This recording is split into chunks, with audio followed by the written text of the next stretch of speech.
دیکھیں، میں آپ کو سمجھاتا ہوں کہ برین ٹیومر ہوتا کیا ہے۔ آپ کے دماغ میں غیر معمولی خلیوں کا ایک مجموعہ ہوتا ہے۔ آپ کی کھوپڑی جو آپ کے دماغ کو گھیرے ہوئے بہت سخت ہے۔ اسی طرح کی محدود جگہ کے اندر کسی بھی چیز کا بڑھنا شدید مسائل کا سبب بن سکتا ہے۔ برین ٹیومر دو طرح کا ہوتا ہے: کیفر شدہ ملیگنیسیٹ، یہ غیر کینسر شدہ بینائن، اور جب بینائن یا میگلینیٹ ٹیومر بڑھتے ہیں تو وہ آپ کی کھوپڑی کے اندر دباؤ بڑھانے کا سبب بن سکتے ہیں۔ اس سے دماغ کو نقصان پہنچ سکتا ہے اور یہ جان لیوا ہو سکتا ہے۔ ڈاکٹر کہہ رہا تھا، برین ٹیومر کتنی جلدی بڑھتا ہے اس میں فرق ہو سکتا ہے۔ بڑھنے کے ساتھ ساتھ یہ انسان کے اعصابی نظام کو بھی متاثر کر سکتا ہے، جیسے چیزیں بھولنا، مستقل سر درد، اعصابی دباؤ، تھکن، جذبات اور رویوں میں تبدیلیاں، جسم کا کوئی حصہ مفلوج ہو جانا وغیرہ۔ اس کا کوئی علاج بھی تو ہوگا؟ اس نے بہت ضبط سے پوچھا۔ بالکل ہے، لیکن دیکھیں، ان خطرناک بیماریوں کے اسٹیجز بھی ہوتے۔ یہ اس بیماری کا لاسٹ اسٹیج نہیں ہے، مگر کچھ بھی ہو سکتا ہے۔ آپ کے دوست 2 سال سے اس بیماری کا شکار ہے، مگر لا علم کہیں یا لا غرضی علاج نہ ہونے کی وجہ سے وہ آج اس حال میں آپ کے سامنے ہیں۔ ان کی کنڈیشن، وہ ابھی بھی پراپر طریقے سے نہ ایڈمٹ ہوئے، نہ ہی ہم ان کا علاج کر پا رہے۔ میں اس کا پراپر طریقے سے علاج کروانا چاہتی ہوں۔ I want best care for him۔ اس کا لہجہ بہت ضبط کے باوجود بھیگ گیا۔ آپ فکر مت کریں، اس ہاسپٹل میں ماسکو کے بہترین لوگ، دماغی ٹیومر کا علاج کرنے والے ماہرین، neurologist, neuro surgeon, neuro oncologist, medical oncologist, radiation oncologist, neuro audiologist سب موجود ہیں۔ آپ کے دوست کو بیسٹ کیئر فراہم کی جائے گی۔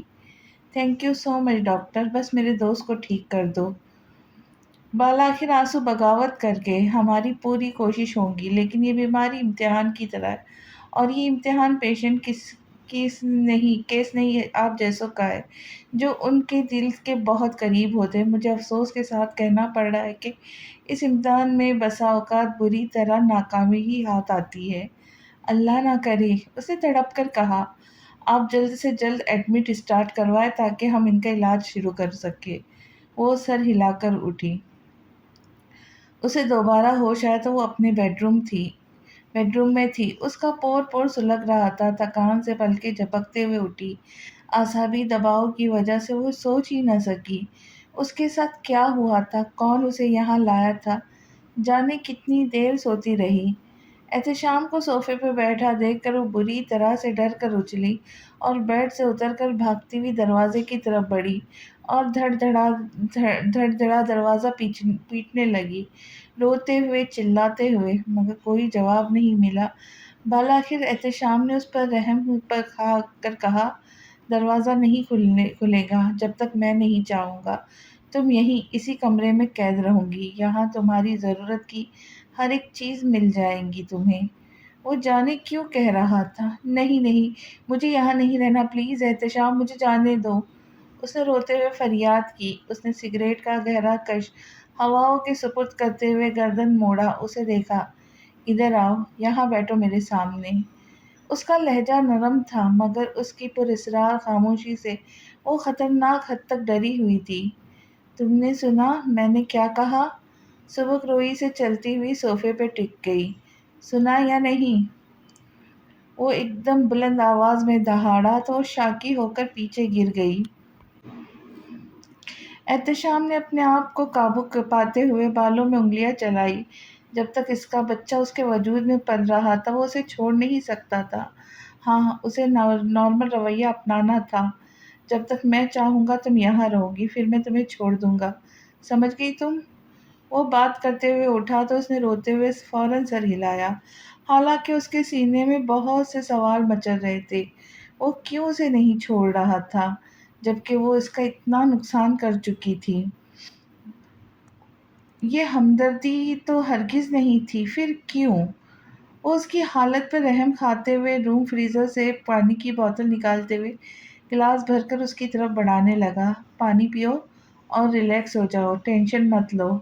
اس نے ہونکوں کی طرح احتشام کی صورت دیکھی تھی، پھر جلدی سے گلاس تھام کر لبوں سے لگا لیا۔ وہ کچھ مضطرب سا گھڑی پر نظر ڈالتے ہوئے دوبارہ بیٹھ گیا، پھر اسے دیکھنے لگا۔ سیاہ ڈھیلے ڈھالے لباس میں ملبوس اس کا چہرہ بے حد سرخ پڑا ہوا تھا۔ کل تک وہ اس کے چہرے کا اسیر تھا، آج اچانک نفرت سی ہونے لگی تھی۔ دادا تو کہتے تھے کہ وہ نفرت کر ہی نہیں سکتا تھا اس سے۔ اتنا سب کرنے کے بعد تو وہ اس کی محبت کیا نفرت کے بھی لائق نہیں تھی۔ کیوں کیا تم نے میرے ساتھ یہ سب؟ کیا کمی تھی جو میں پوری نہیں کر سکا کہ تم تہران کی طرف مائل ہو گئی؟ میری شدتیں، چاہتیں سب اکارت گئی۔ تم نے میرا دل، میرے جذبات اپنے پیروں تلے بری طرح سے رون دیے۔ یہ صلہ دیا میری محبت کا۔ اس کا دل پھٹ رہا تھا۔ میں کمال حسن کی بیٹی ہوں، کوئی مجھ سے محبت کیسے کر سکتا ہے؟ لوگ مجھ سے محبت نہیں ہمدردی کرتے ہیں، ترس کھاتے ہیں احتشام۔ وہ عجیب سے لہجے میں کہتی پاگل لگی تھی اسے۔ میں نے سب کچھ جانتے ہوئے بھی تم سے محبت کی تھی، پھر بھی تم نے مجھے چھوڑ دیا، میرے جذبات کی توہین کی۔ کیا ایک لمحے بھی تمہیں میری شدتیں محسوس نہیں ہوئی کبھی؟ لہجہ شدید ترین احساس کمتری اور بے بسی کا گماس تھا۔ اگر تہران میری زندگی میں نہ آتا تو؟ تہران کا نام نہیں آنا چاہیے دوبارہ تمہاری زبان پر۔ اس نے آنکھیں دکھائی، لہجے میں یکدم رقابت کی جلن ہو آئی تھی۔ وہ اٹھ کر کمرے میں چکر کاٹنے لگا۔ دل تو چاہتا ہے کہ تمہیں گولی مار دوں۔ تو انتظار کس بات کا ہے؟ مار دو۔ وہ دو بدو بولی۔ احتشام لب بھیج کے رہ گیا۔ اسے اگر اس ننھی جان کی پرواہ نہ ہوتی تو اس کی شکل بھی نہ دیکھتا۔ تمہیں آسانی سے مرنے نہیں دوں گا۔ میں پل پل جس برزخ میں جلا ہوں تم بھی جلو گی۔ وہ چبا چبا کر کہنے لگا۔ زلف بس اسے دیکھتی رہی۔ کتنی نفرت تھی اس کے لہجے میں۔ کل تک سب ٹھیک تھا، آج وہ کتنا بدل گیا تھا۔ یہ سب اس کی وجہ سے ہوا تھا، سب اس کی غلطی تھی۔ اس نے جلتی ہوئی آنکھیں میچ لی۔ وہ سگریٹ سلگا کر اس کے سامنے ہی صوفے پہ بیٹھ گیا۔ وہ سکڑ کر خود میں سمٹی۔ اس کے دل میں پل پل خوف و دہشت پھیل رہا تھا۔ پتہ نہیں وہ اس کے ساتھ آگے کیا سلوک کرنے والا تھا۔ تہران نے بھی تو اسے ٹھکرا دیا تھا۔ وہ کہاں کس کے پاس جاتی؟ اس کا تو کوئی بھی اپنا نہ تھا۔ زہ نصیب آپ اور یہاں؟ مجھے یقین نہیں آ رہا۔ وہ ملاقاتی کمرے میں داخل ہوتا ہوا بشاشت سے کہتا کرسی پر پھیل کر بیٹھ گیا۔ اپنا یقین سچ ہو جانے پہ مسرور سے انداز میں مسکرانے لگا۔ تم تاشفا نے بے ساختہ خود کو برے القابات سے کہنے سے روکا تھا۔ کیوں لوگوں میں مجھے مشہور کر رہے ہو؟ کچھ شرم و حیا ہے تم میں یا بیچ کھائی ہے؟ وہ ہنس پڑا اور ہتھکڑی لگے ہاتھوں سے اسے چیئر پر بیٹھنے کا اشارہ کیا۔ میں یہاں بیٹھنے نہیں آئی، وہ جل کر بولی۔ تم کیوں آئی ہو؟ درشن کروانے یا پھر دیدار کرنے؟ فرات! اس سے پہلے کہ وہ کوئی معنی خیز بات کہہ کر اسے شرمندہ کرتا، اس نے سختی سے ٹوکا تھا۔ بیٹھ جا اور کان کھول کر سنے جو میں کہنے جا رہا ہوں۔ وہ اب کی بار سنجیدگی سے ہاتھ ٹیبل پر رکھ کر آگے کو ہوا تو تاشفا کو چاروں نہ چار بیٹھنا پڑا۔ کہو، مجھ سے ایک ڈیل کریں گی؟ کیسی ڈیل؟ وہ سخت بیزار ہوئی تھی۔ آپ ایک مصیبت میں پھنسنے والی ہے۔ آپ کا وہ نامدار رکھوالا کمال حسن آپ کا سودا کر چکا ہے۔ پوچھو کس کے ساتھ؟ وہ سرتا پا لرز گئی۔ یہ کیا کہہ رہے؟ وہ ایک دم سے خود کو غیر محفوظ محسوس کرنے لگی۔ فرات کی زیر نگاہ سے یہ کارروائی چھپ نہ سکی۔ اسے اپنا موقف بڑا ہی آسان لگنے لگا۔ یہ سچ ہے، میں پتہ لگا چکا ہوں۔ کچھ اندر کے لوگوں نے خبر دی ہے کہ جیسے کمال حسن نے اپنی بیٹی کو پیسے کے بھیٹ چڑھا دیا، ویسے یہ باپ بھی۔ اس نے معنی خیزی سے بات ادھوری چھوڑ دی۔ وہ ایک دم کنپٹیاں مسلتی ہوئی کرسی سے اٹھ گئی۔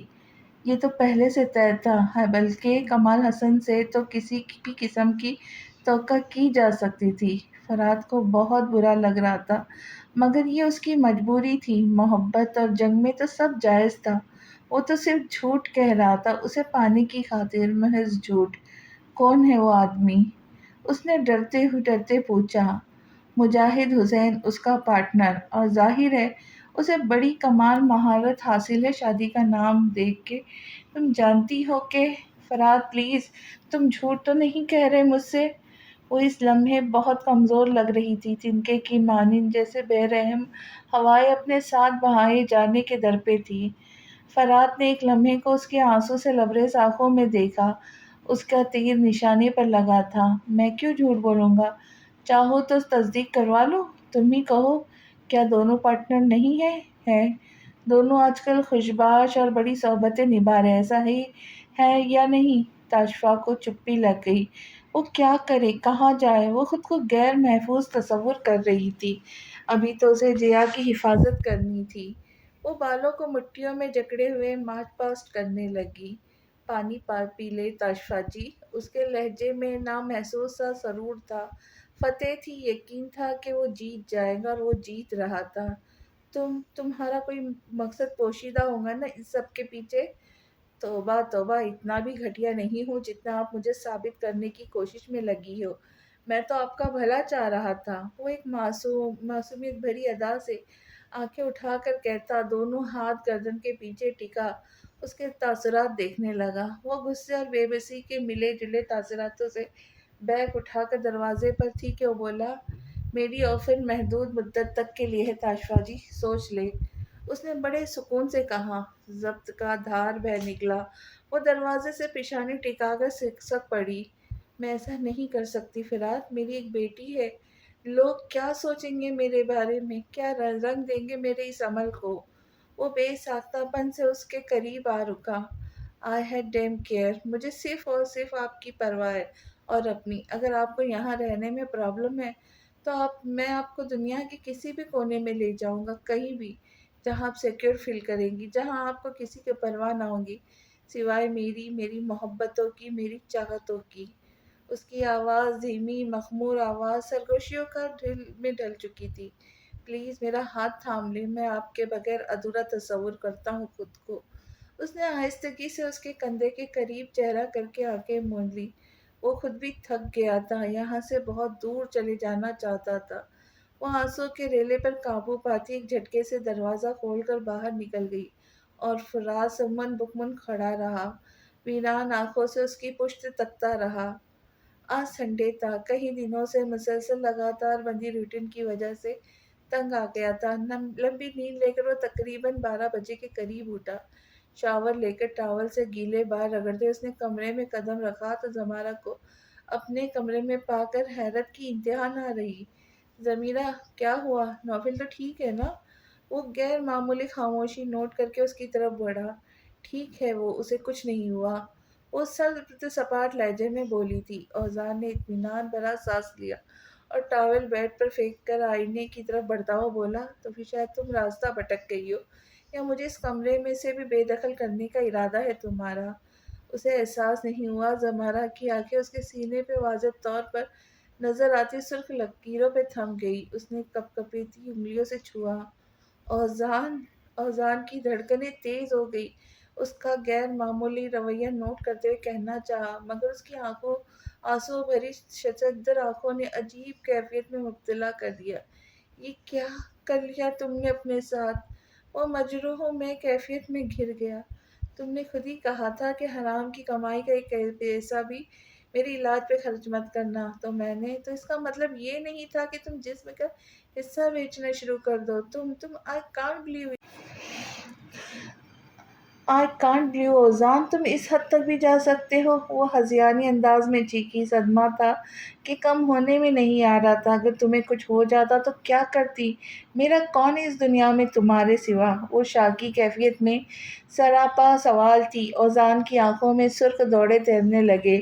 جتنی تکلیف تم نے سہی ہے میری وجہ سے، اس کا 1% بھی اگر ادا ہو جائے تو میں باپ کے رتبے سے سرخرو ہو جاؤں گا ضمیرہ، چاہے اس کے لیے مجھے جگر، گردہ، دل، آنکھیں، اپنے جسم کا ایک ایک حصہ بیچنا پڑے، میں بیچ دوں گا۔ پاگل ہو گئے تم خاموش ہو جاؤ۔ وہ دو کانوں پر ہاتھ رکھ کے چلائی۔ ہر بار نئے سرے سے بدن پر کپ کپی طاری ہونے لگتی تھی یہ سوچ کر، اگر اسے کچھ ہو جاتا تو وہ مضبوط اعصاب کا مالک نہ ہوتا تو کب کا جان کی بازی ہار دیتا۔ تمہیں ایسا نہیں کرنا چاہیے تھا اوزان۔ نوفل کو مجھے تمہاری کتنی ضرورت کتنی تھی، اور میں پاگل جانے کیا کیا سوچ بیٹھی کہ تم دھوکہ دے کر کسی دوسری لڑکی کے ساتھ۔ وہ سر تھامے سسک سسک کر رو پڑی۔ میں تمہیں بتانا چاہتا تھا مگر تمہاری پریگنینسی کی وجہ سے نہیں بتا سکا زمارہ۔ تم پہلے ہی تکلیف میں دا وقت سے گزر رہی تھی۔ میں جانتا تھا تم اگر سنو گی تو ایسا ہی ریئیکٹ کروں گی، تو تم ایسی حرکتیں کرتے ہی کیوں ہو؟ کیوں مجھے تنگ کرتے ہو؟ وہ پھٹ پڑی اور غم و غصے سے مکے اس کے سینے پہ مارنے لگی۔ وہ چپ چاپ یہ کارروائی دیکھتا رہا، پھر اسے کھینچ کر سینے سے لگا کر بھینچ لیا۔ تم نے اپنی جان کو روگ لگا لیا اوزان، میں تمہیں کبھی معاف نہیں کروں گی اس بات کے لیے۔ اس کے سینے سے لگی گھٹی گھٹی آواز میں شکوے کرنے لگی۔ اس نے شدت سے اس کا سر چوما اور گرفت تنگ کر کے سکون سے آنکھیں مون لی۔ ہمیشہ میں نے اسے سکھایا کہ لوگوں پر آسانی سے بھروسہ مت کرنا احتشام، ہر کسی سے ہر قسم کی توقع رکھو۔ مسز سفینہ خانم ایزل کے بالوں میں انگلیاں چلاتے ہوئے دکھ سے کہہ رہی تھی، کیا وہ انسان نہیں ہے مام؟ کیا وہ خود اپنی توقعات پر ناکام نہیں ٹھہر سکتے؟ کیا ان سے کوئی گڑبڑ یا غلطی نہیں ہو سکتی؟ یقینی طور پہ ہو سکتی ہے کیونکہ وہ انسان ہے۔ شاید آپ لوگوں کو لوگوں کے روشن پہلو دیکھنے کی عادت ہے، تاریک نہیں، اس لیے آپ کو ہر خوبصورتی اور بدصورتی کا امتزاج کبھی معلوم نہیں ہو سکا۔ آپ تصویر کا دوسرا رخ دیکھنا ہی نہیں چاہتی، آپ وہ اچھائی دیکھنا ہی نہیں چاہتی جو انسان کی روح میں جھلکتی ہے۔ افسوس آپ ان کی زندگی کے انکہے حصے کو کبھی دیکھ نہیں سکی ماما۔ وہ محبت کی تلاش میں ایک غلط لڑکی سے دل لگا بیٹھے، صرف آپ کی وجہ سے۔ ایزل کی آنکھیں آنسوں سے بھر گئی تھی۔ مجھ سے غلطی ہو گئی بیٹا، مجھ سے بہت بڑی غلطی ہو گئی۔ سفینہ خانم کے لہجے میں دکھ تھا۔ غیر ارادی طور پر ان کی نگاہیں پھسل کر چوپڑ کھٹ پر کھڑے احتشام پر بھٹک گئی۔ وہ آج 2 دن بعد گھر آ رہا تھا، بہت تھکا تھکا سا اور شکست خوردہ لگ رہا تھا۔ سفینہ خانم کے کلیجے پہ ہاتھ پڑا تھا۔ احتشام میری جان کہاں تھے تم؟ وہ فوراً اس کی طرف بڑھی۔ ایزل بھی چونک گئی۔ آغا صاحب کے پاس تھا مام، اس نے آنسوں سے بھری آنکھیں رگڑتے ہوئے کہا۔ کیوں خود کو تھکا رہے ہو اس لڑکی کے پیچھے؟ سفینہ خانم کا دل پھٹ رہا تھا۔ اس نے آنسوں سے لبریز آنکھوں سے ماں کا پرسان حال دیکھا۔ شی از پریگننٹ ماما۔ ستم تو یہ تھا کہ وہ نہ اسے چھوڑ سکتا تھا نہ سزا دے سکتا تھا، خود بری طرح سے ٹوٹ پھوٹ کا شکار تھا۔ نو نو نو نو! سفینہ خانم نفی میں سر ہلاتے ہوئے پھٹ پڑی۔ ایسا نہیں ہو سکتا، وہ لڑکی پریگننٹ نہیں ہو سکتی، نہیں! وہ اس کی بات کی نفی کرنے لگی۔ اتنا سب کچھ ہونے کے باوجود وہ اس کا نام تک برداشت کرنے کی روادار نہیں تھی۔ یہ احتشام کیا کہہ رہا تھا؟ وہ بچہ ضرور ضرور اس کے عاشق کا ہوگا، وہ جھوٹ بول رہی ہوں گی تم سے، تمہیں زیب نہیں دے کر تمہیں ٹریپ کرنا چاہتی ہوں گی۔ اس بار اس کے جال میں مت پھنسنا بیٹا۔ موم پلیز! احتشام کو ان کے الفاظوں سے تکلیف ہوئی تھی۔ اگر میری بات پر یقین نہیں تو ڈی این اے ٹیسٹ کروا لیتے، سارا سچ سامنے آ جائے گا۔ تم دیکھنا وہ لڑکی کسی اور کا گناہ تمہارے سر پر تھوپنے کی کوشش کر رہی ہے، لیکن میں ایسا ہونے نہیں دوں گی۔ وہ اپنے حواسوں میں نہیں لگ رہی تھی، احتشام سے مزید ضبط نہیں ہو سکا۔ وہ لمبے لمبے ڈھک بھرتا اپنے کمرے میں چلا آیا۔ اس کا دل چاہا خود کو ختم کر لے، یا پھر اسے بے بسی اور بے چینی اس کے دل میں گھر کر گئی تھی۔ وہ کبھی اٹھتا بے بسی اور بے چینی اس کے دل میں گھر کر گئی تھی۔ وہ کبھی اٹھتا، کبھی بیٹھتا، کبھی کمرے میں چکر کاٹنے لگتا۔ اسے بچوں سے کتنا لگاؤ تھا یہ سب جانتے تھے۔ مام کی باتوں نے اس کا کلیجہ چھلنی کر دیا، لیکن اگر ان کی باتیں سچی ہوئی تو کتنا گہرا زخم لگایا تھا اس لڑکی نے۔ اس کا دل خون خون ہو گیا تھا۔ اس نے ہائپر ٹینشن اور لا یعنی سوچوں کو جھٹکتے ہوئے شرٹ اتار کر پھینکی اور باتھ ٹب میں سر تک ڈوب گیا۔ جی میں مسز مرزا بات کر رہی ہوں، مجھے 1 ہفتے کے اندر اندر ڈی این اے رپورٹس چاہیے۔ ان کا انداز تحکمانہ تھا۔ فون کان سے ہٹاتے ہوئے وہ ریانہ سیدی کی طرف متوجہ ہوئی تھی۔ تم سے مجھے یہ امید نہیں تھی ریانا. ٹرسٹ می آنٹی، میں نے وہ ویڈیو وائرل نہیں کی.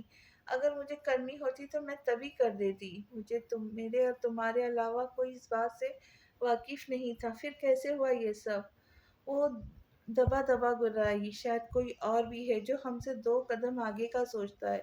یہ کوئی احتشام کا دشمن ہے، تبھی تو الیکشن سے پہلے ہی کارروائی کی، ورنہ یہ بات تو پرانی ہو چکی تھی.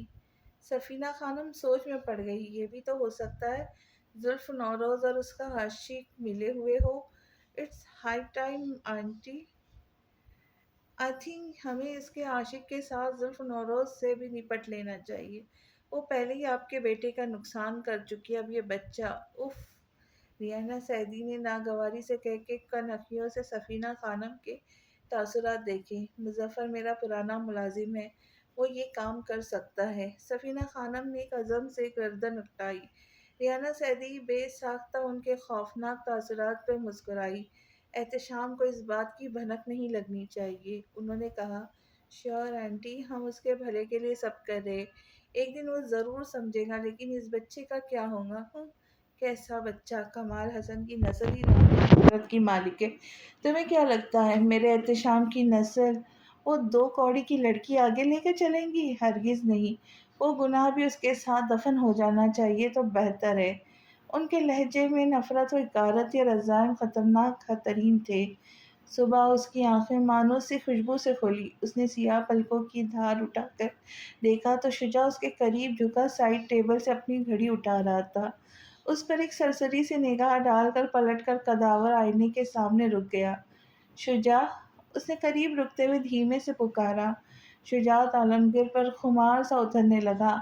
پہلے کہاں اسے یوں پکارا تھا؟ کیا ہے؟ اس نے گھڑی بند کی اور کوٹ اٹھانے کے لیے پلٹا تو الف نے بہت آہستگی سے اس کی کمر کے گرد بازو حمائل کر کے سینے پہ سر رکھ دیا. وہ اس کی حرکت پر سٹپٹا گیا. اس کے قریب کے لمس نے اندر تک تڑپا دیا. اس کے لمس کی حدتوں سے سلگ اٹھا تھا.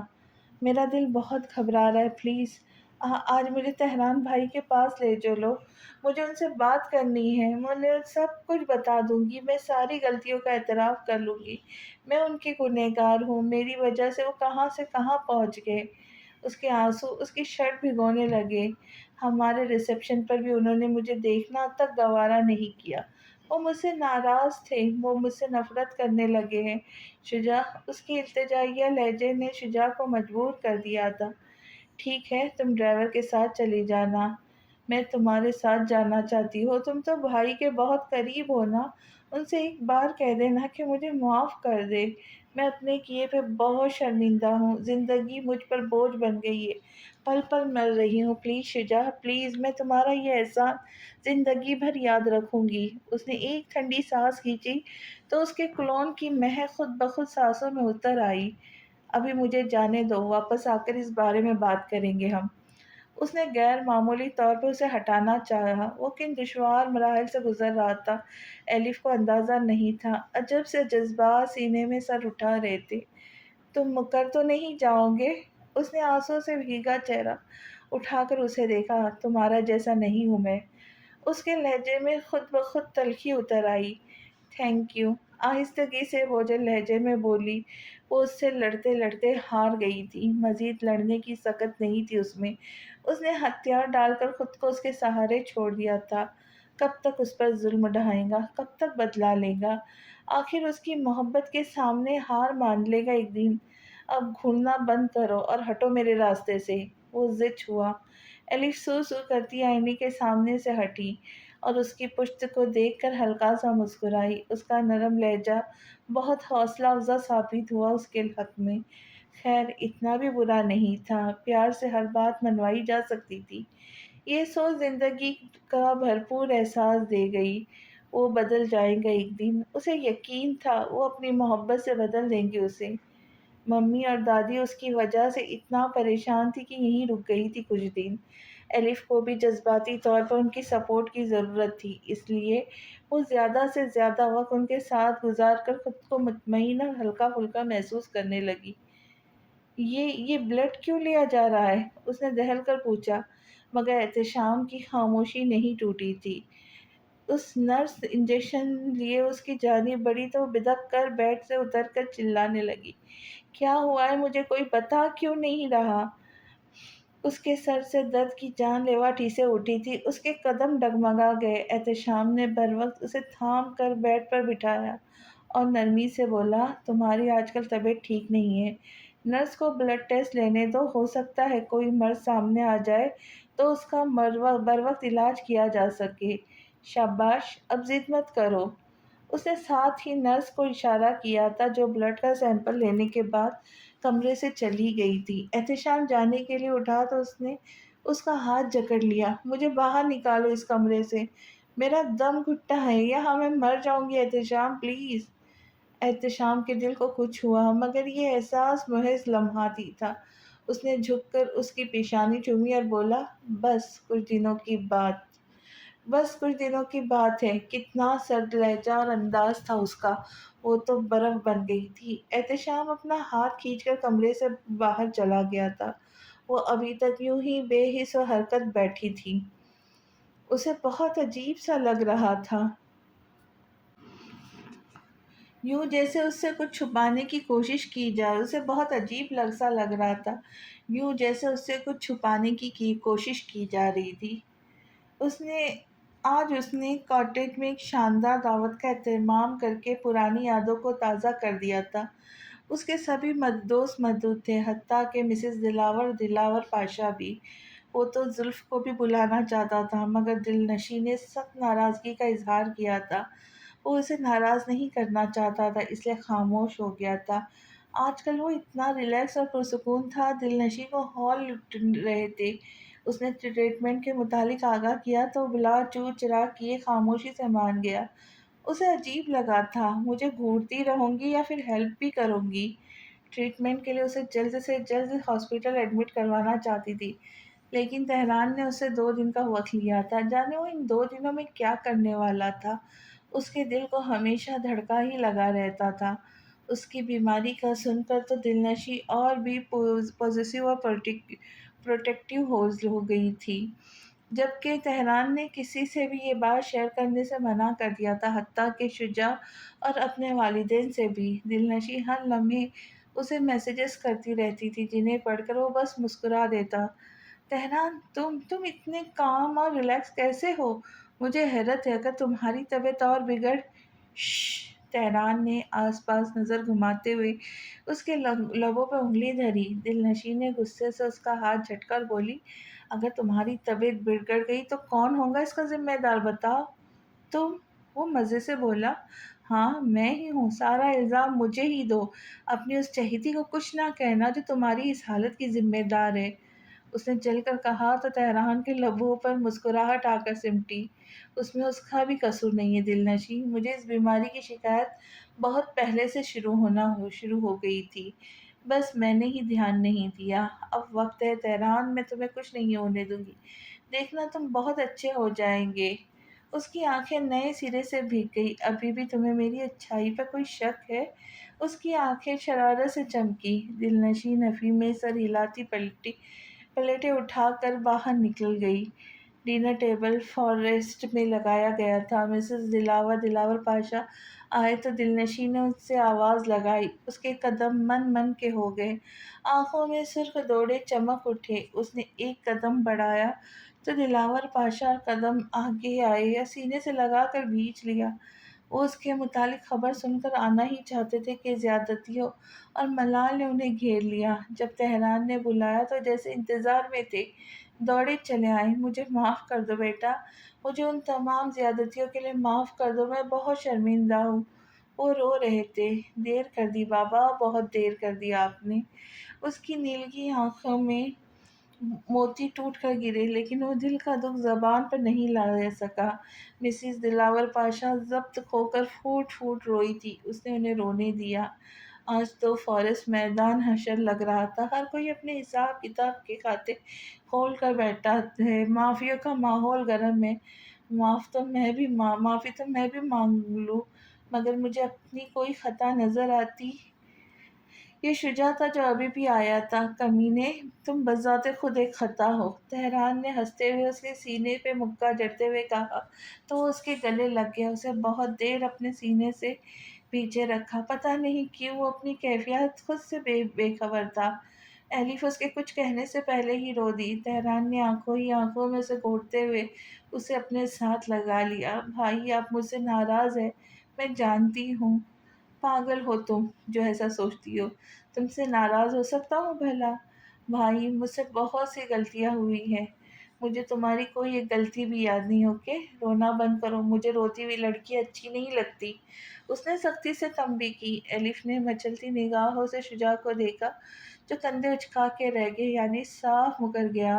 وہ آج اپنے تمام گناہوں کا بوجھ ہلکا کرنا چاہتی تھی، وہ اعتراف کرنا چاہتی تھی، لیکن تہران بھائی نے اسے رلانے کی قسم اٹھا رکھی تھی۔ اس کی کوئی بات نہیں سنی۔ اوزان اور اس کی وائف کی طرف متوجہ ہو گئے۔ اس رات وہ سب لوگ بہت سی باتیں کرتے رہے، امان کو یاد کرتے رہے، اپنے پرانے دنوں کو یاد کرتے رہے۔ کوہسار کی چوٹیاں ان کی ہنسی کی کہکہوں کی گواہ تھی۔ رات کی ان کی سنگت میں دھیرے دھیرے یوں ہی بیتی گئی۔ کل کی کسے پرواہ تھی؟ کل ہو نہ ہو۔ فون کی رنگ ٹون بجی تو وہ دوڑ کر اچھلی۔ یہ تو اس کا فون تھا جو شاید ڈرار میں بج رہا تھا، مگر پہلے تو یہاں نہیں تھا۔ شاید احتشام کو اس پر رحم آ گیا۔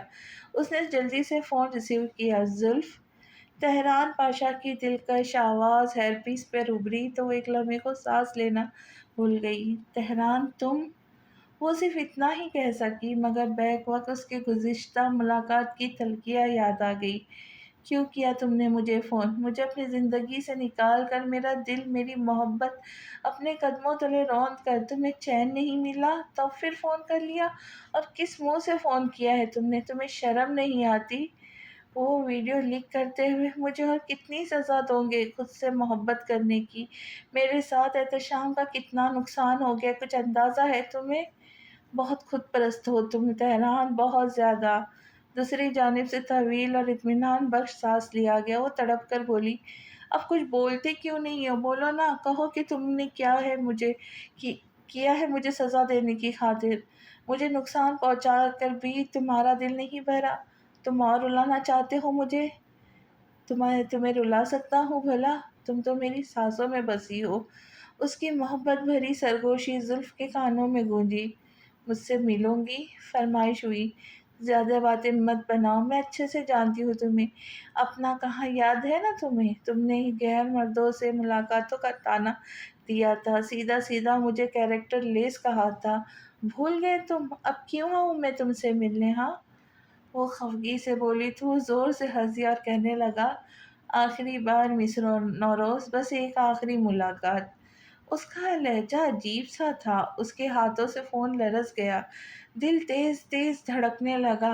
ایڈریس بھیج رہا ہوں، اچھا سا تیار ہو کے آنا، میں تمہارا انتظار کروں گا۔ اس کی آواز گونجی اور ساتھ کی کال کٹ گئی۔ اس کی دل خدشوں میں گر گیا۔ وہ کبھی بھی اسے یوں نہ بلاتا، جبکہ گزشتہ حادثوں کے بعد تو بالکل نہیں۔ پھر آج کیوں؟ سوچوں کو جھٹک کر اس نے چینج کیا اور کمرے کی کھڑکی جو اسٹڈی کی جانب کھلتی تھی پھلانگ کر باؤنڈری وال سے باہر نکل گئی۔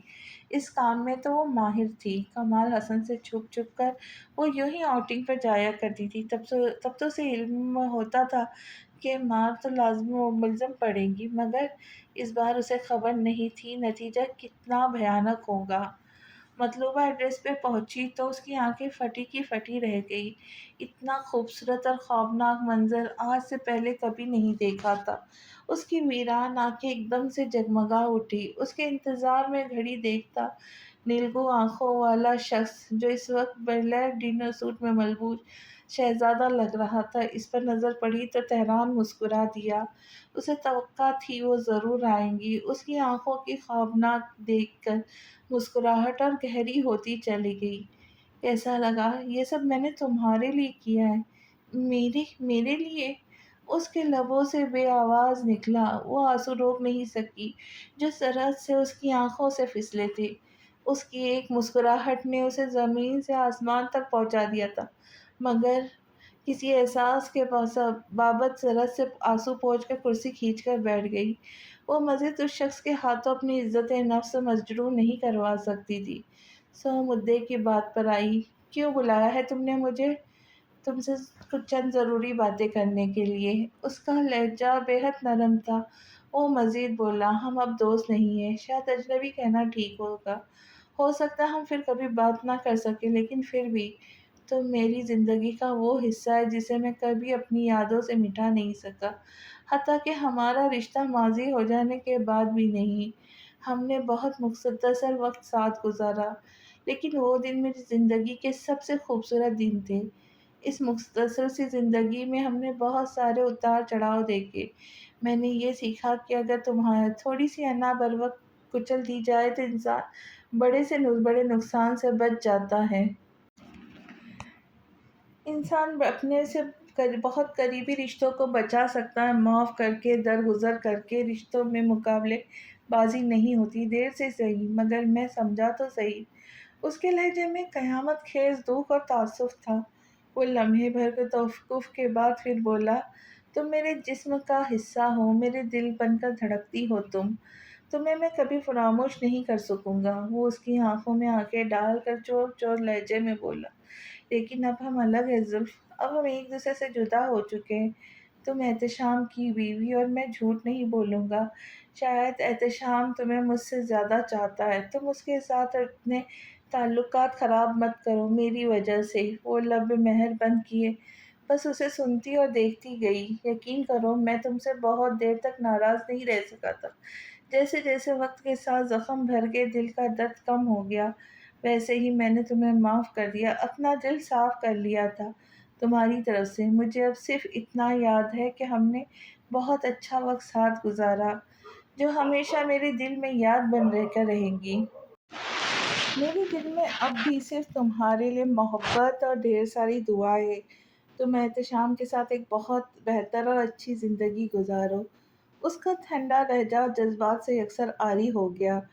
دماغ چھناکے سے ٹوٹ گیا۔ تصوراتی دنیا سے حقیقی دنیا میں آنے میں صرف ایک پل لگا تھا۔ اس نے کچھ کہنے کے لیے لب کھولے، پھر چپ رہ گئی۔ وہ دانستہ چپ ہو گیا۔ کیا کوئی بات ہے تہران؟ اس کے دل میں عجیب سے خدشات سر اٹھا رہے تھے۔ وہ پریشانی سے اسے دیکھتا رہا، پھر آہستگی سے بولا، مجھے برین ٹیومر ہے۔ وہ چند لمحے اسے گھورتی رہی، پھر ہنس پڑی۔ واٹ ربش! میں سچ کہہ رہا ہوں، مجھے برین ٹیومر ہے۔ وہ نہایت ضبط سے بولا، تہران تم مذاق کر رہے ہو میرے ساتھ؟ اس کا دل معاف ہونے لگا۔ اس نے خوفناک خدشات کو پس پشت ڈالنا چاہا۔ سنبھالو خود کو۔ اسے اسی قسم کے رویے کی توقع کر رہا تھا۔ تحمل سے سانس کھینچ کر بولا تو وہ پھٹ پڑی۔ کیسے کیسے کیسے سنبھالوں خود کو؟ کیا بکواس ہے یہ؟ کوئی مذاق چل رہا ہے؟ اب کس بات کا بدلہ لینا چاہتے ہو تم؟ وہ ایک دم آؤٹ ہو کر کرسی سے دور ہوئی۔ تہران اذیت سے لب بھینچ کر اس کی تقلید میں چلتا ہوا قریب آ کر رکا۔ کہہ دو کہ یہ جھوٹ ہے، یہ سچ نہیں ہو سکتا، تمہیں کچھ نہیں ہو سکتا۔ اس نے اس کی بات کی نفی کی۔ ابھی تو تم میری زندگی میں واپس آئے ہو، ابھی تو تمہارے ساتھ پرانے کو یاد کرنا چاہتی ہوں۔ تم ابھی سے تہران۔ وہ آنسوؤں سے دھلے چہرے کے ساتھ بے ربط گفتگو کر رہی تھی۔ تہران نے اسے رونے دیا، بولنے دیا۔ کم از کم دل کا غبار نکالنے کے بعد وہ پرسکون ہو جاتی تو اپنی بات سمجھا سکتا تھا۔ تم میرے ساتھ ایسا نہیں کر سکتے۔ وہ بے جان ہوتے قدموں سے اس کی باہوں کے گہرے میں ریت کے ذروں کی طرح پھسلتی زمین پر گری۔ رونے پیٹنے کی آوازیں بتدریج بلند ہوتی گئیں۔ وہ چیخ چیخ کر روئی۔ اس کی چیخیں تہران پاشا کا کلیجہ چھلنی کرنے لگی۔ تمہاری خوشیوں پہ، تمہاری یادوں پہ میں نے اتنے سال وار دیے، تم پر جیون وار دیا، اور تم کیا چاہتی ہو؟ اس کی آنکھیں بھیگتی جا رہی تھیں۔ تہران ایسا مت کہو پلیز، ایسا مت کہو، میرا دل دکھتا ہے، تمہیں کچھ نہیں ہوگا۔ ہو تو گیا ہے تم سے عشق، جسے عشق ہو جائے اسے پھر کوئی مرض کیا ہوگا؟ تہران میں مر جاؤں گی تمہارے بغیر، وہ تڑپی۔ میں تمہارے ساتھ نہیں رہ پاؤں گا زلف، وہ شدید تڑپا تھا۔ مجھے یہ سزا مت دو، میں پہلے ہی تمہاری وجہ سے بہت دکھی ہوں تہران۔ وہ آنسو صاف کرتے ہوئے بولا، سزا تو زندگی مجھ پر بن گئی ہے تمہارے بعد، مگر تمہارے آگے تو تمہاری ساری زندگی باقی ہے، بس مجھے کبھی کبھی یاد کر لیا کرنا۔ وہ پھر سے سسک اٹھی، اٹھو شاباش، اوپر بیٹھو، تم سے بہت ساری باتیں کرنی ہیں۔ وہ اس کا سر تھپک کر پیار سے بولا، مگر وہ کسی ضدی بچے کی طرح اس کے گھٹنوں سے لگی تھی۔ تمہیں اسی لیے بتانا نہیں چاہتا تھا، میں جانتا ہوں تم ایسا ہی بیہیو کرو گی۔ کم آن گیٹ اپ، ڈونٹ ایگری مین۔ پنجوں کے بل اس کے مدِ مقابل بیٹھ کر وہ اس قدر نرمی سے بولا تھا کہ اس نے بھیگی پلکیں اٹھا کر اسے دیکھا۔ تم مجھے چھوڑ کر نہیں جاؤ گے؟ اسے خود پر ضبط کرنے میں بہت محنت لگی تھی۔ ٹھیک ہے، اب اٹھو یہاں سے۔ اس کا دل چاہ رہا تھا چیخے، چلائے، دہاڑے مار مار کر روئے۔ یہ شاید اس کی جادوئی لہجے کا اثر تھا۔ وہ تحمل کا مظاہرہ کرنے لگی۔ اس نے چیئر پر بٹھا کر پانی کا گلاس اس کی جانب بڑھایا جو اس نے لبوں سے لگا کر واپس ڈھکیلا تھا۔ کتنی محبت کرتی ہو مجھ سے؟ بہت، وہ بدوقت بولی۔ اس محبت کی کوئی حد تو ہوگی؟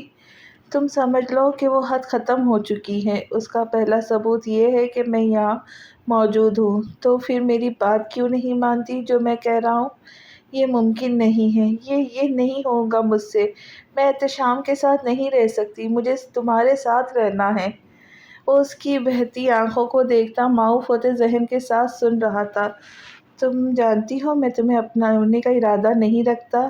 تم مت اپناؤ مجھے، مت اپناؤ، لیکن مجھ سے بھی کوئی امید مت رکھو۔ وہ بلند آواز میں چلائی۔ تہران کا دل پھٹنے لگا۔ مجھ سے نفرت کرو، مجھے ٹھکرا دو، مگر مجھے چھوڑ کر جانے کی باتیں مت کرو۔ میں مر جاؤں گی تہران، میں سچ میں مر جاؤں گی اس بار۔ روتے روتے اس کی ہچکیاں بن گئی، اس کا چہرہ غم کی تصویر بن گیا۔ اس نے آگے بڑھ کر اسے اپنی پناہوں میں لے لیا۔ ان دونوں کی آنکھوں سے قطرہ قطرہ آنسو بہتے جا رہے تھے اور رات بیتتی جا رہی تھی۔ تم نے یہ ٹھیک نہیں کیا محسن مرزا۔ اجلاس کے بعد میثم علی آغا اور محسن مرزا آمنے سامنے بیٹھے تھے۔ یہ سیاست ہے آغا صاحب، یہاں کوئی قانون لاگو نہیں ہوتا، کم از کم آپ کو تو یہ بتانے کی ضرورت نہیں۔ وہ ان کا اشارہ اچھے سے سمجھ گئے تھے، مگر تحمل سے جواب دیا، آپ کے اس مہرے کو تو میں دیکھ ہی لیں گے، مگر اس سے پہلے ذرا آپ پر نظر کرم کرنے کا ارادہ رکھتے ہیں۔ احتشام نے چبا چبا کر کہتے ہوئے فائل ان کے سامنے پھینکی جو کہ اکاؤنٹیبلٹی بیورو کی جانب سے آمدن سے زائد اثاثوں کے متعلق محسن مرزا کو بھیجی گئی تھی۔ ان 10 سوالات کی کاپی احتشام کے پاس دیکھ کر ان کا پارا چڑھا۔ تو یہ سب تمہاری ذرا نوازی ہے احتشام میاں؟ جی بالکل، وہ بے باکی سے آنکھوں میں آنکھیں ڈال کر بولا۔ آپ نے بہت گھٹیا چال چلی ہے۔ اگر آپ میری نجی زندگی کے بارے میں ایسا ویسا کچھ جانتے بھی تھے تو پردہ پوشی کی ہوتی۔ یوں سرے بازار عزت اچھال کر ملا تو آپ کو کچھ نہیں، مگر آپ کی سطحی ذہنیت ہم پر آشکار ہو چکی ہے۔ اب ذرا سنبھل کر چلیے، کیونکہ آپ کے مقابل احتشام مجاہد ہے۔ وہ کوٹ کو جھٹکتا ٹیبل سے فون اٹھا کر باہر نکلا۔ میثم علی آغا اندر ہی اندر احتشام کے رویے پر حیران ہوئے تھے۔ وہ گاڑی کی طرف بڑھ کر بیک سیٹ پر احتشام کے برابر بیٹھ گئے۔ تمہیں دوبارہ فارم میں دیکھ کر خوشی سے سرشار ہو گیا ہوں جوان، مضبوط بنو، شاباش۔ حالات کا مقابلہ تم جیسے صاحب عقل شخص کے لیے بائیں ہاتھ کا کھیل ہے۔ میں اندر سے ٹوٹ گیا ہوں دادا، اور کتنا مضبوط بننے کا دکھاوا کر سکتا ہوں اور کب تک، میں نہیں جانتا۔ اس کی آنکھوں میں سرخیاں اتر گئی۔ اس نے لہو رنگ آنکھیں میثم علی آغا پر اٹھائی تو ان کا دل دکھ سے بھر گیا۔ شی از پریگننٹ دادا۔ بہت دھیمے سے انہیں مطالعہ کیا۔ ان کا دماغ تانے بانے بننے کے بعد فوراً ہی نتیجے پہ پہنچا۔ اور تمہیں شک ہے اس پر، ہے نا؟ موم کہتی ہے وہ فطرتاً ایسی لڑکی ہے کیونکہ وہ کمال حسن کی بیٹی ہے۔ تمہیں اپنی ماں کو جواب دینا چاہیے تھا، ان کو بتانا چاہیے تھا کہ میں بھی مجاہد کا بیٹا ہوں، لیکن میری فطرت تو اس جیسی نہیں ہے۔ میثم علی آغا کے تیکھے جواب پر وہ ششدر رہ گیا تھا۔ ہوں۔ انہوں نے غصے سے کوٹ جھٹکا، سیدھا ہو بیٹھے۔ احتشام کسی گہری سوچ میں ڈوب گیا۔ رات کا جانے کون سا پہر تھا۔ آسمان پر گہرے کالے بادل چھائے ہوئے تھے۔ بادلوں کی ہیبت ناک گرج چمک پر ان دونوں کی آنکھ کھل گئی۔ زلف کا سر اس کے کندھے پر تھا۔ اس سے پہلے وہ کچھ سمجھتے، گاڑی کے انجن کی آواز سے فوراً حواسوں میں لوٹے۔ اس نے کسی احساس کے بابت دہل کر تہران کا کندھا دبوچ لیا۔ احتشام ہوگا، اسے پتہ چل گیا ہے کہ میں تمہارے ساتھ ہوں۔ اس کا کلیجہ منہ کو آ گیا۔ احتشام جانتا ہے سب کچھ، مجھے نہیں لگتا کہ وہ…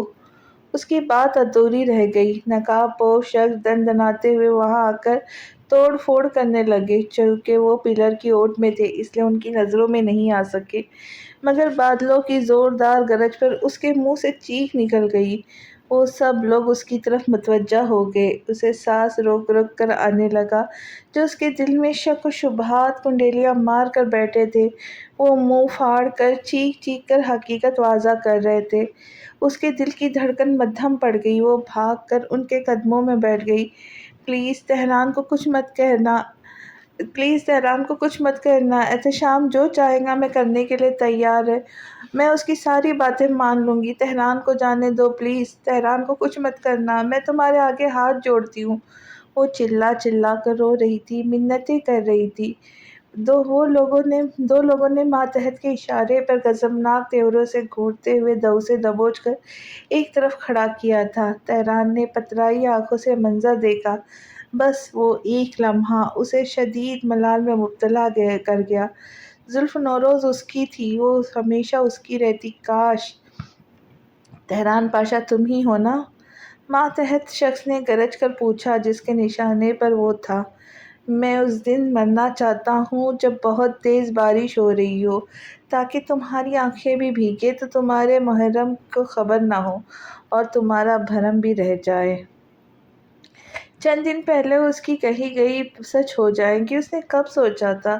اسے گمان تک نہیں تھا۔ اس کی چیخیں، بادلوں کی گرج چمک، زوروں سے برستی بارش، سارے منظر اس کی آنکھوں کے سامنے مان پڑ گئے۔ اور شاید خدا بھی تہران پاشا پر مہربان تھا۔ آج اس کی تمام دلیر خواہش پوری ہونے جا رہی تھی۔ تیز بارش تھی، محبوب کی آغوش بھی تھی اور تہران پاشا کی کرب سے بند ہوتی مترم آنکھیں تھیں۔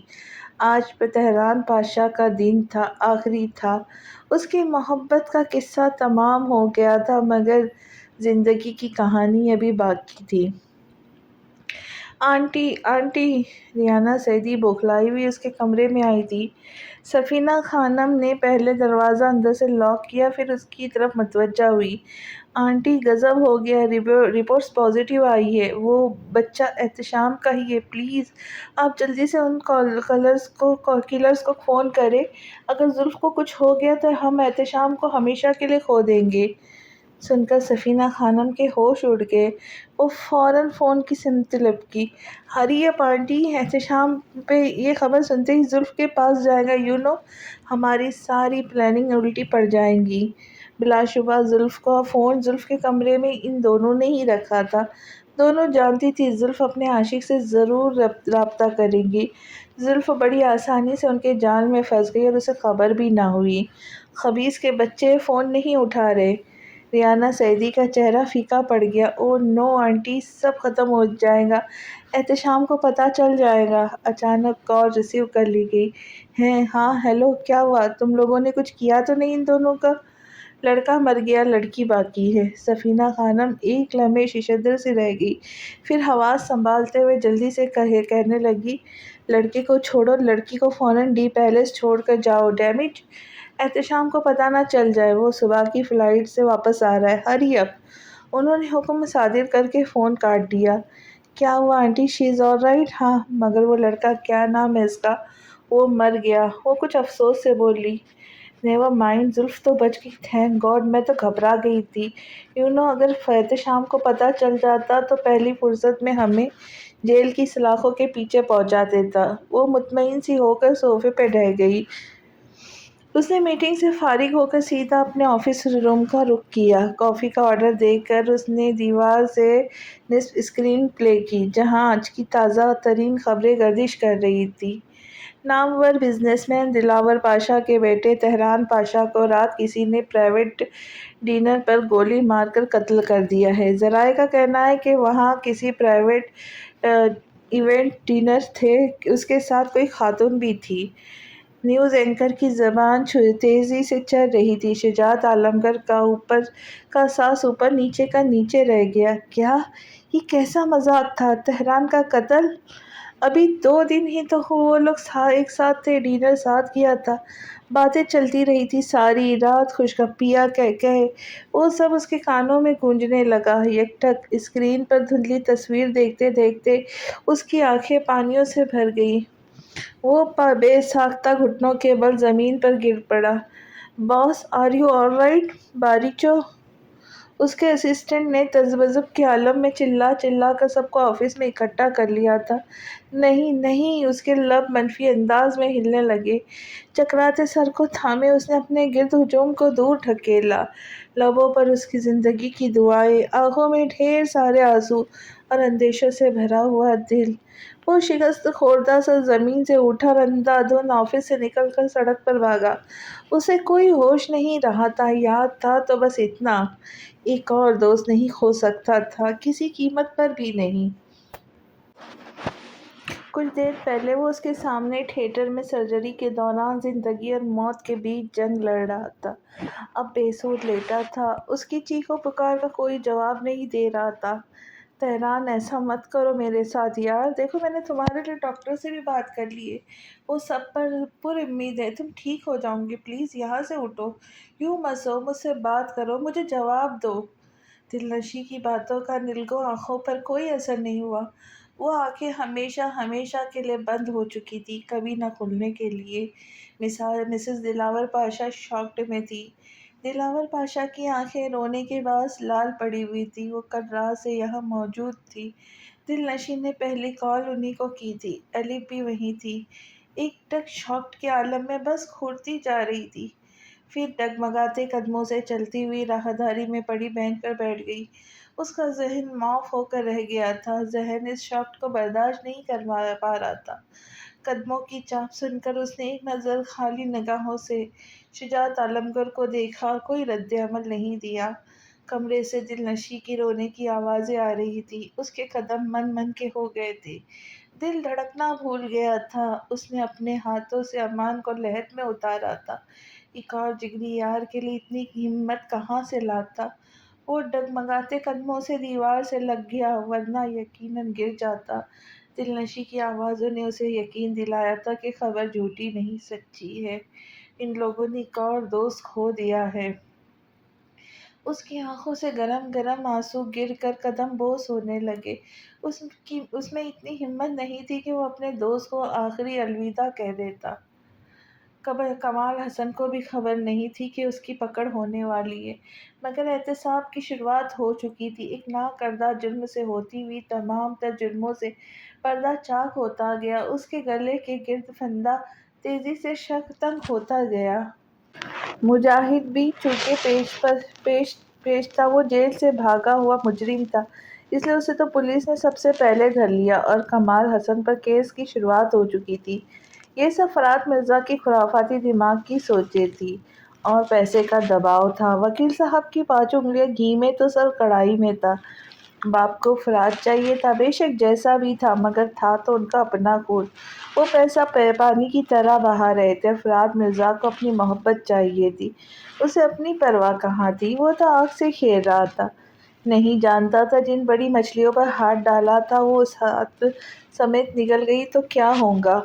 ایک طرف کمال حسن تھا، جس کا سرے سے MFS اسکینڈل کیس سے کوئی لینا دینا نہیں تھا، مگر پولیس نے اس کا ایسا سارا کچا چٹا نکال لیا، اس لیے وہ پھنس چکا تھا۔ دوسری طرف ہاسپٹل کے چیف تھے، جن کے پیچھے ملک کے بڑے بڑے سرجنز کا ہاتھ تھا۔ ان کے ایک اشارے پہ اس کے کیریئر پل پر اسٹاپ لگ جا سکتا تھا، اور ایف ایم ایس ہاسپٹل کی ساکھ کو تو نقصان پہنچ ہی رہا تھا۔ اگر ایک بھی ماہر سرجن دوسروں کو بھڑکا کر اپنے اس چیف گینگ میں شامل کر لے تو فہیم مرزا کیا اس کی 7 نسلیں بھی جیل میں چکی پیستی۔ یہ اس حد تک خطرناک کھیل تھا۔ کہتے ہیں نادان کو الٹا کرو گے نادان ہی رہیں گے۔ فرات مرزا وہی تھا، ایک نادان دوسرا عاشق، خطرناک عاشق۔ "What the hell are you doing, Dad?" امن مرزا بہت غم و غصے کی حالت میں ان کے آفس میں داخل ہوتا بدتمیزی سے پوچھنے لگا تھا، "کام ڈاؤن امن، میں بھی اس نیوز پر اتنا ہی شاکڈ ہوں جتنا کہ تم۔" محسن مرزا کا لہجہ بتا رہا تھا کہ وہ تہران کی موت پر بہت اپسیٹ تھے، لیکن اس نے ایک نہ سنی۔ وہ کرسی کو ٹھوکر مار کر راستے سے ہٹا تھا ان تک پہنچا۔ "کہہ دیں ڈیڈ کہ تہران کو آپ نے نہیں مارا ہے۔ ٹرسٹ می بیٹا، میں نے نہیں مارا۔ بھلا اس کی موت مجھے کیا فائدہ پہنچا سکتی تھی؟ بلکہ تمہیں شرم آنی چاہیے اپنے باپ پر شک کرتے ہوئے۔" "ہاں، شرم تو مجھے آ رہی ہے، بہت شرم آ رہی ہے۔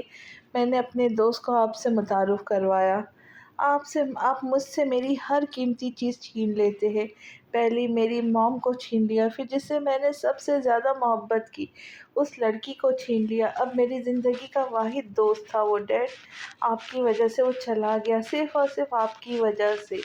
وہ ان پر چلا چلا کر کہتا رونے لگا تھا۔ اس کی لال سرخ آنکھوں میں ڈھیروں آنسو تھے۔ محسن مرزا پہلی بار اسے جواب نہیں دے سکے۔ "کاش مجھ سے لے کے کہیں روپوش ہو جاتا ڈیڈ، کاش میں یہاں نہ لاتا۔ میں نے آپ سے کہا بھی تھا اسے اس ڈرٹی پالیٹکس میں انوالو مت کریں۔" وہ لب بھیج کر بے بسی سے انہیں دیکھنے لگا، پھر کہنی سے آنسو رگڑتے ہوئے بولا، "میں چھوڑوں گا نہیں کسی کو۔ اگر آپ تہران کے قاتل ہیں تو آپ بھی اس کی سزا بھگتیں گے۔ بخدا میں کسی کو معاف نہیں کروں گا۔" وہ بہت تیش میں آ کر دہاڑ کی آواز سے دروازہ مارتا ہوا باہر چلا گیا۔ پارٹی کے اراکین سے اہم معاملات میں مشاورت کے سلسلے میں وہ کل سے کازان میں تھا۔ پارٹی کے کارکنان سے ایک اور موقع فراہم کرنے پہ راضی تھے۔ بہرحال اس کے ساتھ دشمن نے ایک چال چلی تھی جس کا وہ شکار ہو گیا تھا۔ سیاست میں ابھی نیا نیا تھا، اس لیے دھوکہ کھا گیا۔ اب اس نے کمر کس لی تھی، جیبوں میں ہاتھ ڈالے ہوٹل روم کی بالکنی کے قریب کھڑا جانے کیا سوچ رہا تھا۔ اسے اچانک ڈی این اے رپورٹس کا خیال آ گیا۔ آج ڈی این اے رپورٹس کا نتیجہ آنا تھا۔ ڈاکٹر نے یقیناً اسے رپورٹ میل کر دی ہوگی۔ اس نے لمبی سانس لے کے فون اٹھایا۔ اگر وہ تہران پاشا کا ہوا تو وہ زلف نوروز کو چھوڑ دے گا، اس نے حتمی انداز میں سوچا اور رپورٹ چیک کرنے لگا۔ کئی لمحے فون کی اسکرین کو گھورنے کے بعد ایک طمانت اور اطمینان بھری مسکراہٹ اس کے لبوں پر ابھر کر معدوم ہوئی۔ اس نے فون کاؤچ پر پھینکا اور وہیں بیٹھ گیا اور کافی کا کپ لبوں سے لگا لیا۔ چند لمحے بعد اس کا فون بجا تھا۔ "ہاں داور، تہران پاشا کو کسی نے ڈیڈ شوٹ کر دیا ہے۔" "واٹ!" وہ ایک دم کھڑا ہو گیا۔ شاک اتنا شدید تھا کہ اس کے ہاتھوں سے کافی کا کپ پھسل کر ماربل کی فرش پر ٹکڑے ٹکڑے ہو کر بکھر گیا۔ اسے کس وقت کب کون کہاں سے گھسیٹ کر کھینچ کر لایا، دوبارہ اس قبرنما اندھیرے کمرے میں بند کر دیا۔ اسے ہوش نہیں رہا تھا۔ وہ شاکڈ کے عالم میں کئی دن تک پڑی رہی تھی، نہ سوتی، نہ جاگتی، نہ ہنستی، نہ بولتی، کبھی کبھی تو پلکیں تک نہ جھپکتی۔ آنسو اس کے اندر ہی ابلتے رہتے۔ دماغ تہران کی موت کے صدمے کو قبول نہیں کر پا رہا تھا۔ اس کا دل خالی اور ویران ہو گیا تھا۔ کسی کی منت، التجائے، باتیں، غصہ اس پر کچھ بھی اثر نہیں کرتا تھا۔ احتشام اس کی اس کنڈیشن سے بے حد پریشان تھا۔ خود وہ بھی تہران کی موت پر اپسیٹ تھا۔ اندر ہی اندر اس نے داور سے معاملے کی انویسٹیگیٹ کرنے کا آرڈر دیے تھے۔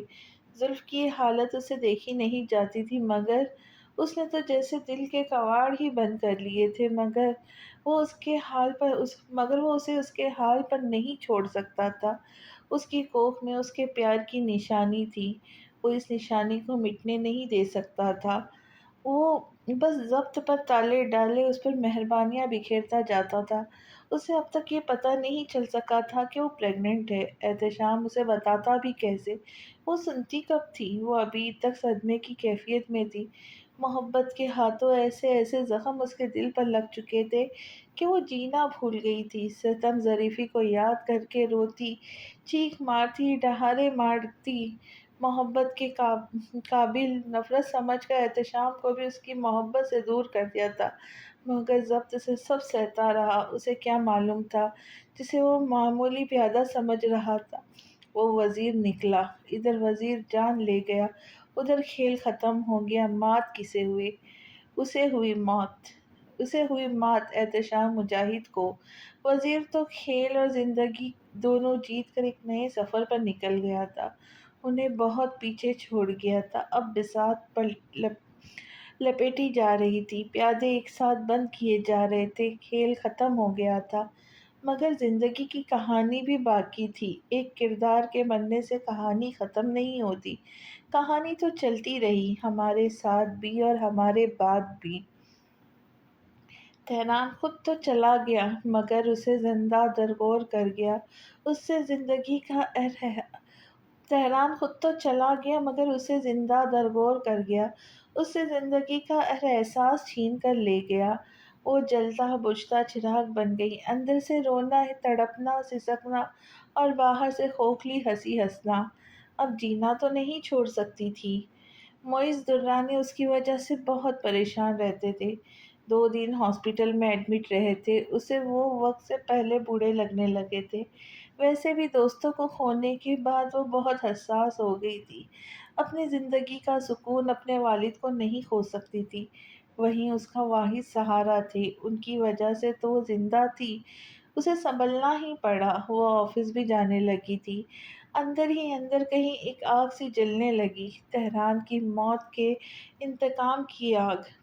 وہ ان سب کو قانونی طور پر سزا دلوانا چاہتی تھی، اپنی ساری انرجی اور وقت وہ اسی کام میں صرف کرنے لگی تھی۔ اب مجھے تو کچھ سمجھ میں نہیں آ رہا، نہ اس کے پاس فون تھا، نہ ہی وہ کمرے سے باہر جا سکتی تھی، پھر وہ باہر گئی کیسے؟ ہو سکتا ہے آپ کی غیر موجودگی میں چلی گئی ہو، لیکن تہران پاشا کے قتل کے وقت وہ وہاں موجود تھی۔ احتشام داور کی بات پر اس نے سختی سے لب بھینچ لی اور کرسی کھینچ کر بیٹھ گیا۔ ہم کیا کریں گے احتشام؟ ہم انہیں جسٹیفائی کریں گے یا اس بات کو چھپائیں گے؟ شجاعت عالمگیر، دل نشین معز درانی، دلاور پاشا جیسے ہمارے بہت سارے اسٹرانگ نام ہیں تہران پاشا کے پیچھے، وہ لوگ آج نہیں تو کل متحد ہو جائیں گے ہمارے خلاف۔ اس نے آنکھیں میچ کر کھولی اور پرسوچ انداز میں بولا، تم فی الحال کے لیے اس معاملے کو باریک بینی سے جائزہ لو اور سب پر نظر رکھو۔ مجھے لگتا ہے ہم کچھ مس کر رہے۔ داور زلف تہران تک کیسے پہنچی؟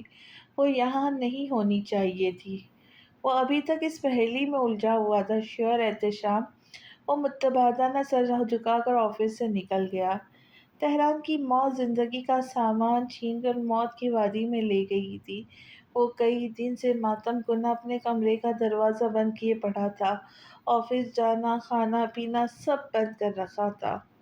اس نے کسی کو اپنی شکل تک نہیں دکھائی تھی۔ تقدیر نے ایک بار پھر اس کا دوست اس سے چھین کر اس کا خون کر دیا تھا۔ اسے تقدیر پر رونا آ رہا تھا، وہ ایک بار پھر سے ٹوٹ کر بکھر گیا تھا۔ کبھی کبھی تو دل چاہتا تھا زلف نوروز کو ریشہ ریشہ لگ کر دے، اتنا برا حشر کرے کہ لوگوں کے عبرت کا نشان بن جائے۔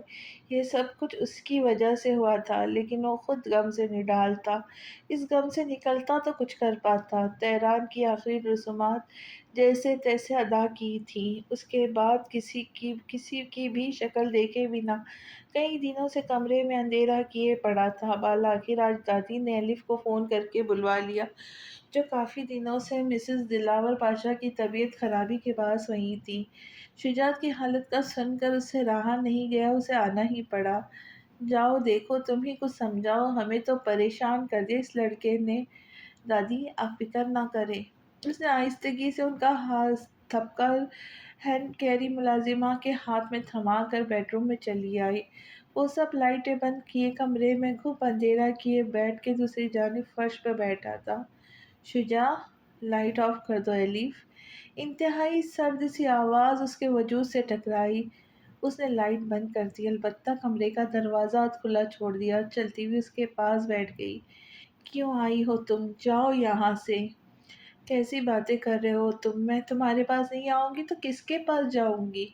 اس کے لہجے میں شکوے کا تاثر تھا۔ اس نے چہرہ تھام کر اس کا رخ اپنی جانب موڑا تھا۔ دادی تمہاری وجہ سے بہت پریشان ہے شجا، سنبھالو خود کو۔ دادی نہیں جانتی میرے اندر کیا چل رہا ہے۔ آگ لگی ہوئی ہے میرے اندر جس نے سب کچھ جلا کر راکھ کر دیا ہے۔ میں خالی ہو گیا ہوں اندر سے زلف۔ ایلف جاؤ یہاں سے۔ میں خالی ہو گیا ہوں اندر سے ایلف، جاؤ بتا دو دادی کو۔ یہ اس کے جادوئی لہجے کا اثر تھا۔ وہ لسوس لہجے میں بولا، میں نے بھی اپنا بھائی کھویا ہے شجا، اپنا اکلوتا بھائی۔ بابا تو کئی دن سے اپنے کمرے میں بند ہے۔ ماما کی طبیعت بہت خراب ہے۔ اس کی آنکھوں سے آنسو گرنے لگے تھے۔ ایسا لگتا ہے سب کچھ کھو دیا ہے میں نے۔ میرے پاس کچھ بھی نہیں بچا الف، کچھ بھی نہیں۔ میں نے اپنے 2 دوستوں کو کھو دیا۔ کتنا بڑا نقصان ہوا ہے میرا۔ اپنے خالی ہاتھوں کو گھڑتا کبھی نہ رونے والا شجاعت عالمگیر آج اس کے سامنے رو پڑا۔ سب ختم ہو گیا الف، سب کچھ۔ میں نے قیمتی متاع کھو دی۔ اس نے الف کو کے سینے پہ سر رکھا۔ وہ کسی ننھے بچے کے مانند اس کی آغوش میں سمٹا سسکیوں سے روتا رہا تھا۔ الف کے بے آواز آنسو اس کے بالوں میں جذب ہونے لگے۔ وقت کی دھارا تیزی سے بہتا چلا جا رہا تھا۔ موسم بدلنے لگا مگر اس کے اندر کا موسم ایک سا رہتا۔ اسے ابھی بھی یقین نہیں آ رہا تھا تہران کی موت ہو چکی ہے۔ ابھی بھی لگتا تھا وہ کہیں سے چلا آئے گا، لیکن کب؟ جب وہ زندگی کو خیر بات کہہ دیں گی۔ احتشام نے اس کے حرام کے خیال سے دھیرے سے دروازے اپنے پیچھے لاک کر دیا تھا، مگر وہ سوئی ہی کب تھی۔ نیند تو اسے کب کی روٹ چکی تھی۔ اس نے کروٹ بدلی، کشن منہ پہ رکھ لیا۔ وہ کوٹ اتار کر ٹری پر ہینگ کرتا اس کے پاس آیا۔ زلف، کیسی طبیعت ہے اب تمہاری؟ اس نے کشن ہٹاتے ہوئے پوچھا۔ سرسری سی نگاہ احتشام پر ڈال کر کشن دوبارہ آنکھوں پر رکھ لیا۔ زلف کے ہر انداز سے تلخی جھلک رہی تھی۔ ایسا کب تک چلے گا زلف؟ تم بھول کیوں نہیں جاتی؟ میں بھی تو بہت ساری چیزوں پہ کمپرومائز کرنے کی کوشش کر رہا ہوں تمہارے ساتھ، تو تم کیوں نہیں؟ اس کے لہجے میں بہت ساری تھکن اتر آئی۔ وہی تو میں جاننا چاہتی ہوں احتشام کہ تم یہ کمپرومائز کیوں کر رہے ہو؟ آخر ایسی بھی کیا مجبوری ہے تمہاری؟ وہ سیدھی ہو بیٹھی۔ اس کا لہجہ بے حد دھیما اور کمزور سا تھا۔ احتشام لب بھیج کر رہ گیا۔ آج وہ قدرے بہتر تھی، سو اس نے بتانے کا فیصلہ کر لیا۔ You are pregnant. واٹ؟ اس کے پورے بدن میں 1000 وولٹ کا کرنٹ دوڑ گیا۔ وہ فوراً بیڈ سے اتری۔ احتشام، مجھ سے جھوٹ مت بولو۔ اس کے انداز میں بے یقینی ہی بے یقینی تھی۔ میں تم سے جھوٹ نہیں کہہ رہا زلف، تم تہران کی وجہ سے بہت زیادہ اپسیٹ تھی، اس لیے تم سے یہ بات چھپائی گئی تھی۔ اگر میرے بچے کو کچھ ہوا تو میں برداشت نہیں کر پاؤں گا۔ اس نے لحاظ کیے بغیر فوراً ہی جتا دیا۔ نو نو نو نو نو، آئی کانٹ بی پریگننٹ۔ اس کی سرگوشیاں بلند ہونے لگی۔ آئی کانٹ بی پریگننٹ، وہ چلائی تھی۔ اس نے غم و غصے کے عالم میں ڈریسنگ پر سجا سامان زمین بوس کر دیا، کشن نوچ کر پھینکے، بیڈ شیٹ اتار پھینکی۔ اسٹاپ اٹ، تم اپنا ہی نقصان کر بیٹھو گی پاگل لڑکی۔ وہ ضبط سے بولا، دل تو چاہ رہا تھا اسے جھنجھوڑ ڈالے۔ کتنے خود غرض انسان ہو تم، اپنی خوشی کی کتنی پرواہ ہے تمہیں، اور میرا کوئی خیال نہیں تمہیں۔ کتنا روئی تھی میں تمہارے سامنے، گڑ گڑائی تھی کہ تہران کو جانے دو، اسے کچھ مت کرو۔ تم نے میری ایک نہ سنی احتشام، تم نے اس کی جان لے لی۔ تم نے میری آنکھوں کے سامنے اسے گولی مار دی، اسے مار ڈالا۔ وہ اس کے روبرو روتے ہوئے زمین پہ بکھرتی چلی گئی۔ احتشام سمن بکمن کھڑا رہا، اس کے الزام پر شاکڈ تھا۔ یہ کس قسم کی باتیں کر رہی ہو تم؟ ہوش میں ہو؟ میرا تہران کی موت سے کوئی تعلق نہیں ہے۔ وہ اس الزام تراشی پر دبا دبا چلاتا ہوا اپنا دفاع کر رہا تھا اور جھک کر اسے کہنے لگا۔ اس کا وجود روتے ہوئے نڈال سا ہچکولے کھا رہا تھا۔ جھوٹے ہو تم، ایک نمبر کے جھوٹے ہو، میں اچھے سے جان گئی ہوں تمہیں۔ وہ نفرت سے فنکاری تھی۔ پتہ نہیں تمہیں میری بات کا کب یقین آئے گا زلف، میں سچ کہہ رہا ہوں۔ وہ تھکے ہوئے انداز میں خود ساختہ بڑبڑاتا صوفے پہ گر گیا۔ میں تمہیں کبھی معاف نہیں کروں گی احتشام، کبھی معاف نہیں کروں گی۔